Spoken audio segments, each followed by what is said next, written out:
Bom,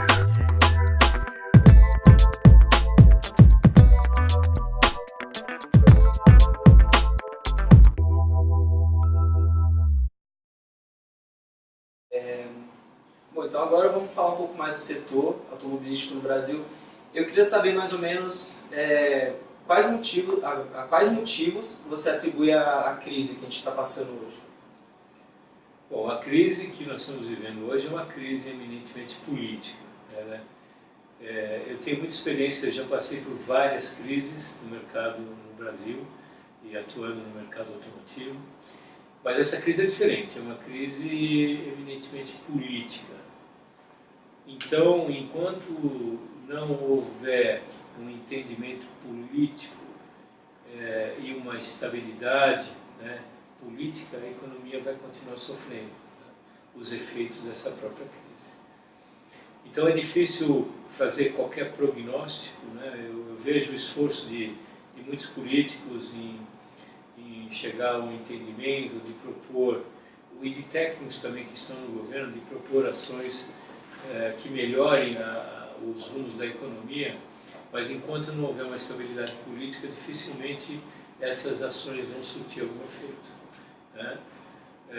Eu espero que não demore muito. Muita gente fala que nós vamos sofrer ainda, que o Brasil vai sofrer até o final de 2016, depois começar uma recuperação, mas na verdade a gente nunca sabe, e o fundo do poço sempre pode estar mais fundo do que a gente imagina.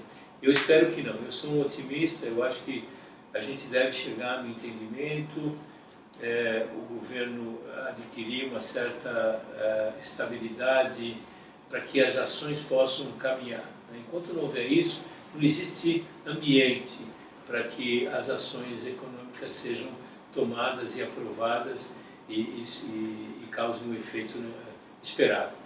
Então, mas eu acredito que a gente possa ir melhorando gradativamente, mas não será uma recuperação muito rápida. E o setor automotivo, que está dentro disso, está sofrendo bastante os efeitos, né, de todas os pontos que a economia está sofrendo hoje, com alta de juros, com o câmbio principalmente. O Brasil, ao longo dos últimos anos, passou por uma transformação grande no próprio setor automotivo, e o setor de autopeças foi muito sacrificado. Então nós não temos muitos componentes nacionais, genuinamente nacionais. Com a crise, as empresas nacionais foram sendo adquiridas por multinacionais, e o câmbio também, nos últimos anos, favoreceu muito a importação. Então era muito mais barato importar do que fabricar aqui. E mesmo porque a gente tem que considerar que o custo do Brasil é alto, o famoso custo Brasil, né?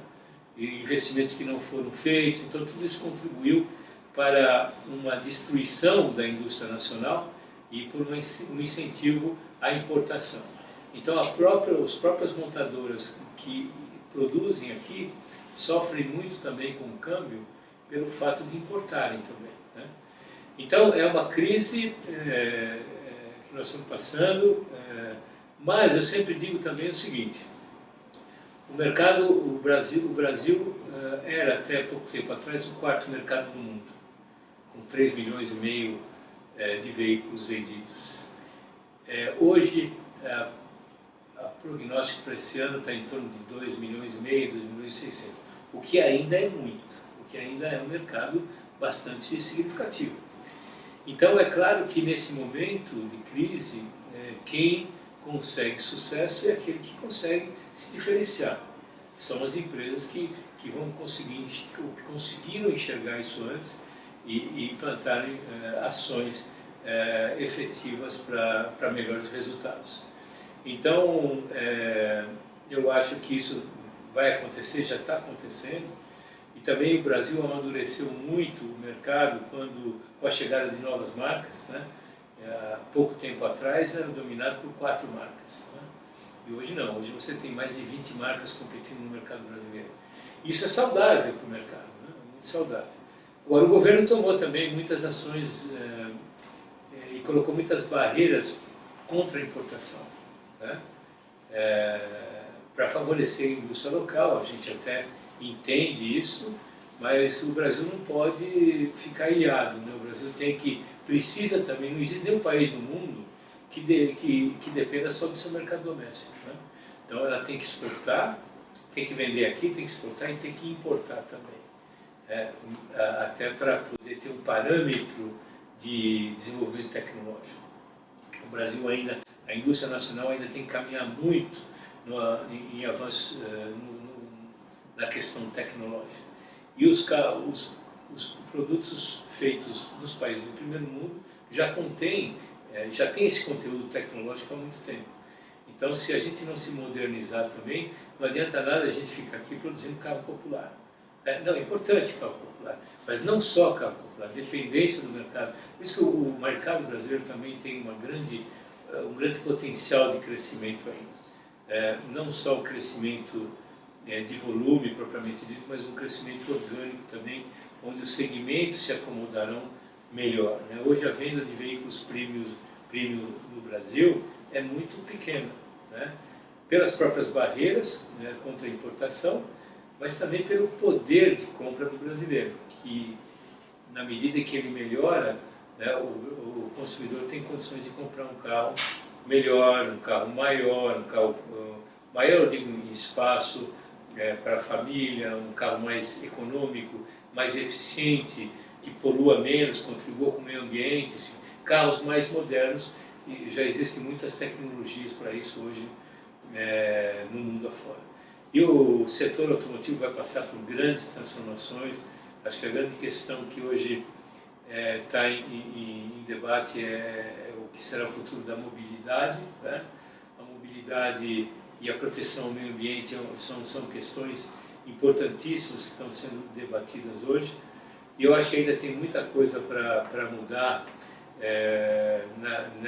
nessa questão de mobilidade, também na indústria, na competitividade, enfim, tem muita coisa para acontecer. Mas como o Brasil passa por uma crise, é importante que a gente aprenda a lidar com ela e juntos sairmos dessa crise num espaço de tempo mais curto possível, para que o consumidor brasileiro tenha acesso a veículos de maior qualidade. No caso do exemplo da Subaru, que é um carro extremamente moderno, com tecnologia de ponta. Todos os Subarus têm tração nas 4 rodas simétricas, é um carro extremamente valorizado, não só pela capacidade de tração e andar em terrenos difíceis, mas pela estabilidade que isso promove, né, para o veículo. O Subaru também, todos eles têm motor boxer, que são motores que trabalham com pistões contrapostos uma posição longitudinal, quer dizer, então ele tem um centro de gravidade menor, então tudo isso contribui para o menor centro de gravidade e a tração que é simétrica, que é exclusiva dos veículos Subaru, oferece uma estabilidade fantástica.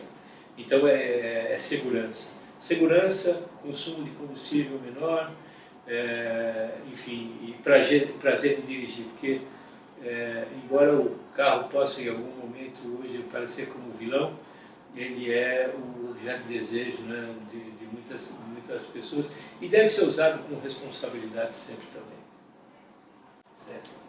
Mas até dando sequência nesse assunto que você falou do mercado como um todo, aparentemente o setor premium de veículos está indo na contramão do mercado, né? Ele apresentou crescimento recentemente. É verdade.